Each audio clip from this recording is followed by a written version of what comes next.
Мога ли да се променя за 10 дни? Невъзможно ли? Според мен е възможно. Твърди това, защото лично съм го изпитала. Когато присъствам на курса Super Jump, който продължава точно толкова 10 дни, в които отделям по 1 час на ден за него, аз промених себе си и моя живот към добро. Вместо да гледам телевизия вечер, аз си подарявам прекрасни преживявания, зареждам се с енергия от другите участници и това наистина променя и мен, и моя живот. Как този курс прави това? Ще дам пример с едно от упражненията, което е свързано с мислите.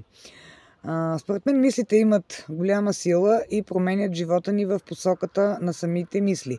Ако имаме повече негативни мисли, съответно ще ни се случват повече негативни неща. Ако имаме повече положителни мисли, ние така програмираме с времето живота си, че през него започват да ни се случват хубави неща. Този курс, това упражнение, за което искам да разкажа, то прави точно това. Учи как да се стопират негативните мисли, без човек да се бори с тях и без да им отделя внимание и енергия, защото така още повече ги засилва. Методът е напълно практически, много ефективен и не се нуждае от никаква специална подготовка, не се нуждае от нещо скъпо, което трябва да си купим някакво оборудване.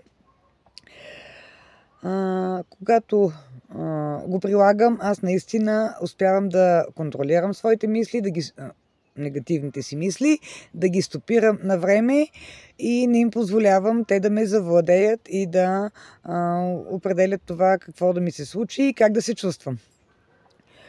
В коментар към видеото ще оставя моя телефон и моя имейл, ако ви интересува повече да научите за този курс, за начина по който той прави от нас по-добри хора, ми се обадете или ми пишете. До скоро!